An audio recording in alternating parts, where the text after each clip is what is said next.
All right, traders, welcome to today's recap. This is Christian from Tribeca Trade Group, and it is Tuesday the 5th. Sorry, a little bit of a later video today because I did have to do a webinar earlier. So I do want to capture and talk about today's price action and talk a little bit about strategy and, of course, option activity for the day. So thanks for kind of waiting a little bit later for the video. But there's a lot of things to talk about today. It was a really fun day to trade. I kind of came in today and I'm like, could be one of those days where it's just choppy and it's going to be lackluster price action because it kind of feels like it's been a little bit like that, or a couple days of the week have been kind of crappy in terms of the price action. And then we get one day like we had on Friday, which was fun to trade. And different sectors really moving, but today we actually had some areas really move. So I'm going to go through that, and it was great to day trade, right? So I'm going to talk a little bit about risk and strategy going forward. But yeah, I mean the S&P basically didn't move all day long, so all these areas moved, like the pot stocks and Chinese internets. And look at what the S&P did today. Basically nothing. It was a complete inside day and a complete non-event if you're trading S&P futures. Sorry to hear that. I mean, really, there's not a lot of momentum. And if we go back to this is not the best looking, technicals, I think, at this point. It seems like we're kind of losing the momentum. We've started to kind of turn. You could see this short-term moving average. It's starting to kind of come in a little bit.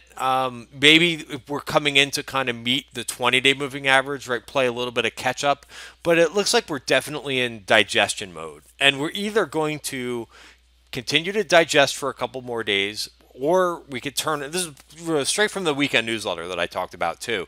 We're going to roll over a little bit, or we're going to digest and then pop out. So I don't have the answer to that. So what I try to do is look for clues. We'll go over to the Qs. What did the Qs do today? They outperformed a little bit. They were up 7 basis points versus the S&P being down. So there's just really not to go along here. I mean, it looks fine. It's a slow mover, another doji. Looking at the Qs, but here is where it gets interesting. The small caps look like they're starting to break down a little bit. They closed, and I didn't see too many people talk about this, but I wasn't watching what people said after hours. But we closed on the lows again. We're a little bit off yesterday's lows, but I usually, when I'm feeling really good about the market, it's when small caps are leading the way. And they're not doing that right now. And if you look at the relationship, and I love to look at relationship charts every now and then, and I could actually zoom in on this a little bit, but you could see IWM has been breaking down versus SPY a little bit. Does it mean the end of the world? No, not yet, not necessarily, but it's one of those things to kind of keep an eye on. Again, I would rather be long the market when I see small caps have the momentum to them. So, and again, it could just be that they're leading this move to the 20-day moving average. But if they really break the 20-day moving average, I could tell you that my book will get a lot slimmer. So, I think that's important. So let's just talk about that for about a minute or 2 minutes, because we were talking about this in the trading room today, and I love to have these conversations with people, not about only like, this option, this option was bought and this one, and it's really nice to talk about a little bit about strategy and what you're kind of thinking about your overall portfolio, how you're positioning yourself. And one of the things that I said yesterday, because I did have a couple losers yesterday. I know nobody on Twitter has losers, right? No one on Twitter has losers, but no, I did have, and I didn't advertise them on Twitter, so shame on me for not doing that. But I got stopped out in 2 things yesterday, and I think I talked about that in yesterday's video. But I got stopped out in Vive. Every time I enter into a trade, I've got the stop price programmed in there, right? As soon as I enter a trade, what's the first thing I do is I go ahead and program my stop level, right? So this way, I'm not using I want to take my judgment, because if we do get a decent pullback, I don't want to be in the pullback for the whole time. So anyway, so I got stopped out of Vive, which I think recovered today. When all of these, I got caught in a couple of the growth names yesterday, and this thing really didn't fight back too well. So it could be that these names kind of pull back a little bit. But so anyway, I got stopped out on the break of the 20-day moving average yesterday. Also Square I took off. But hey, this is good risk management. And again, it's painful. I hate to kind of get into trades, because these are both newer trades that I got into and then take them off. But hey, you got to really manage. Risk is important to manage. And one of the things that I said in the room today was, it kind of felt yesterday when some of the growth areas were getting hit pretty hard. You're like, oh, you start to think, oh, maybe I've got one or two too many positions on. And that's the whole, you want to realize that when you don't have volatility. So when you don't have it right now, think about how many positions you have on, because I'll tell you, the worst thing is when you realize that you have too many positions on when the market is going down. And you're like, oh, geez, what do I have to sell? Do I hold on here? Would you have a smaller portfolio? And again, after this move in the market, doesn't it make sense to have a little bit of a smaller portfolio after this move? And it looks like we've lost a little bit of the momentum.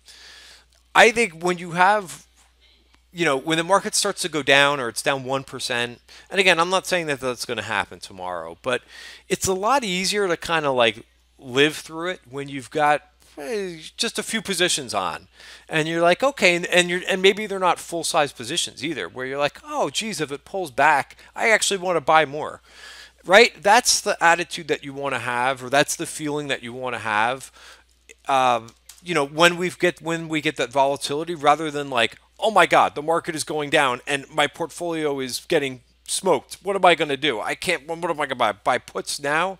So think about that.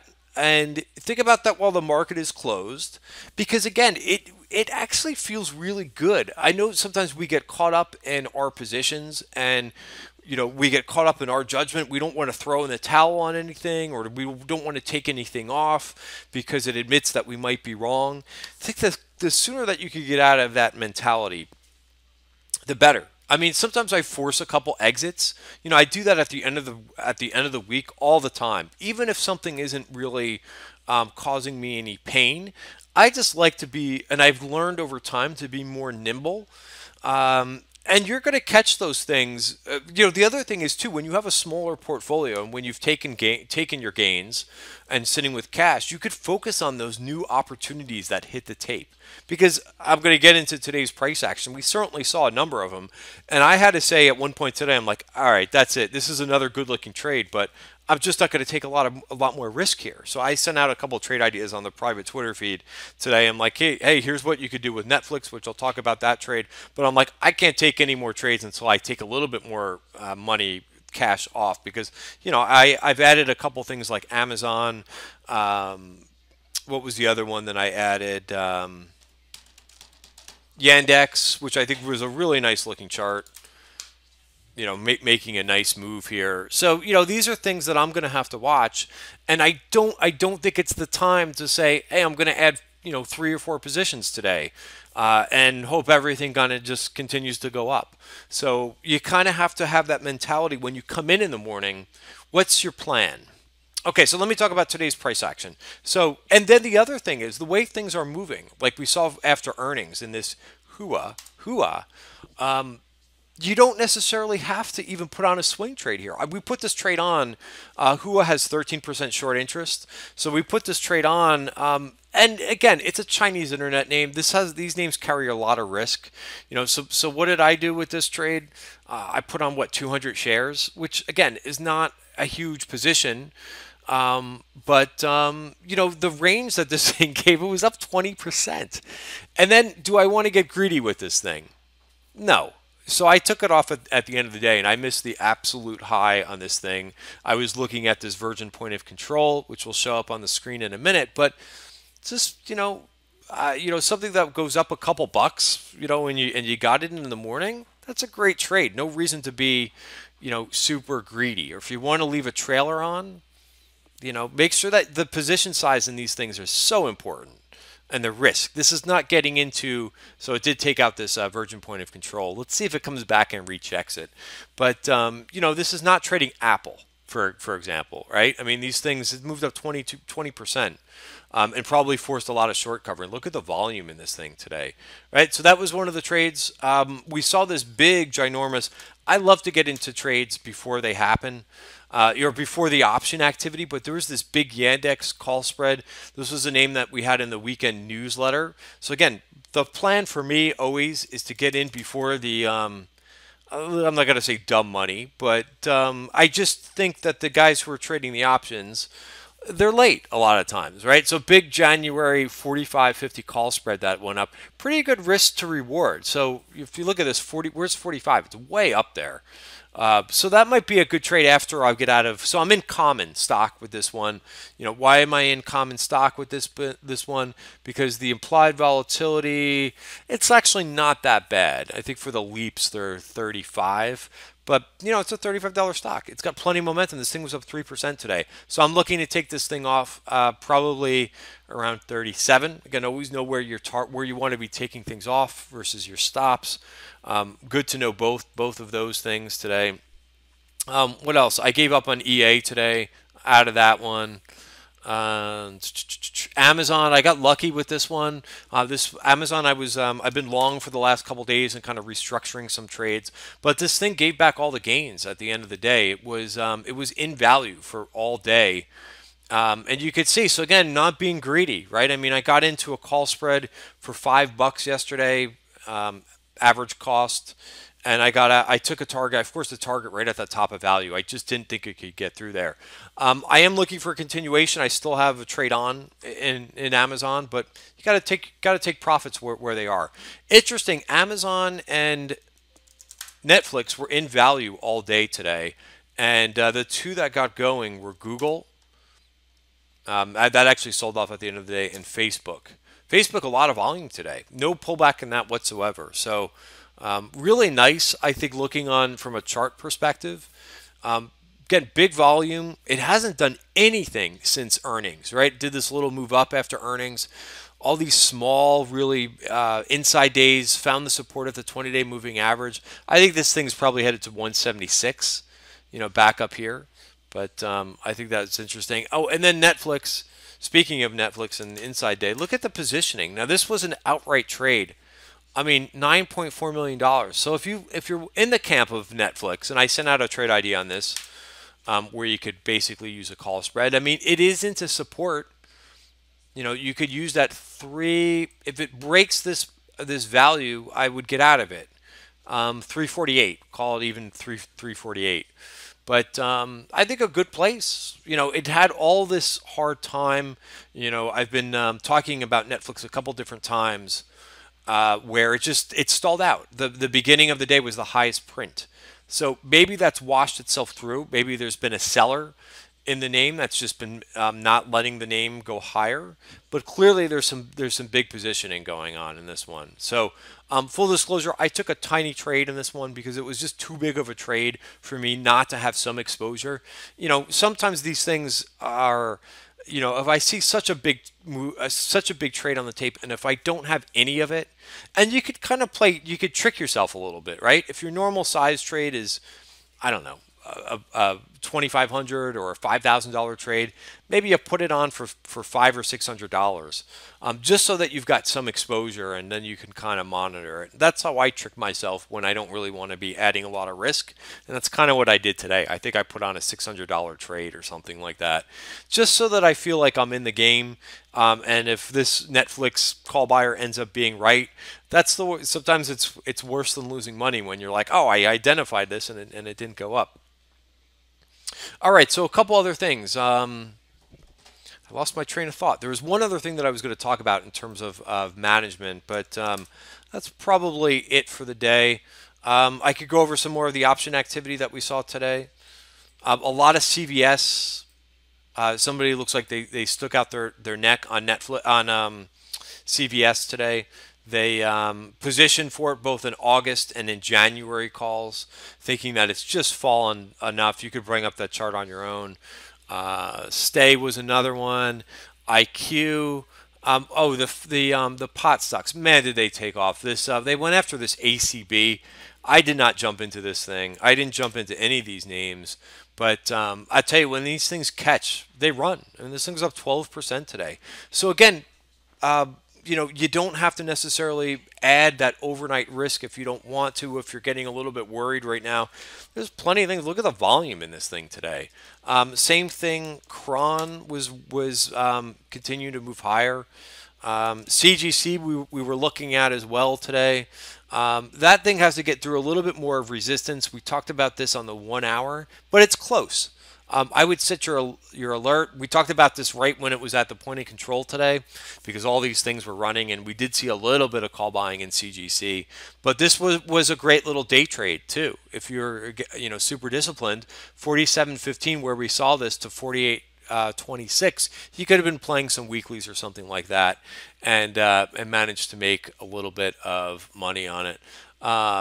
So I would set my alert to call it 48.30 in that one, and go from there. Oh, this was the one thing. So I did remember what I wanted to say. What else did we see? Another Chinese internet name. I believe this is a used car company, UXIN. So IQ saw some calls as well. This IQ looks really interesting. This is something that I sent out on the private Twitter as well. We were talking about this one in the room. If it stays above, and I'm on the 1 hour chart, if it stays above, let me get the right level here. It's called 27.50. I think have a ball in this trade in this one. Again, make sure that you're sizing your trade correctly, because these things do carry more volatility than, say, an Apple or even a Facebook, right? These things have juice to them. And by the way, look at the relationship between the Chinese internets. And the U.S. internets. Look at the momentum that the Chinese internets have over the U.S. internet. So they are catching some steam. Oh, so here's the last thing. I know the video is 17 minutes, and I like to keep it right around here. But, I listen to it's very good if you're an investor, right? Trader, or there's a difference between being a trader and an investor. But in terms of investing, right? I think it's important to listen to some of the conference calls. I don't know a site that you could do that, but I think that there is one out there. I have a Bloomberg terminal, so I listen to them on there. You can listen to the recordings at night while you're doing something. But I'll tell you, listen to this Salesforce. I sound like Jim Cramer. Listen to this Salesforce conference call. Wow, these guys, really some great tidbits. I shared them with the room earlier. If you like, I can send you a couple of the screen prints that I took from the call itself. But these guys were talking about the potential for what the business digital transformation that so many big companies have to do yet. And it sounds like it's in the beginning. It's still in the early innings for software development. So it kind of gives me because I've been a very big bull on the software, the application enterprise infrastructure names, and I think it's still in the early innings. Listening to Mark Benioff on the conference call last night, but man, what a professional and well done conference calls. I've listened to a lot of them, and the Salesforce one. Very, very impressive.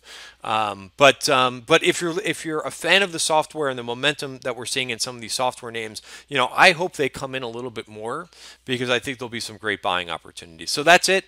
You can email me if you have any questions about. We have kind of a soft launch. We have a new part-time just Twitter feed and weekend newsletter position summary program. You can email me. I'll give you the details for it, but I think it's a really good value. My email address is, you could just use my regular Gmail one, cfromhertz@gmail.com. Thanks for watching. Have a great night, everybody. And another exciting day to trade, even though the market was flat.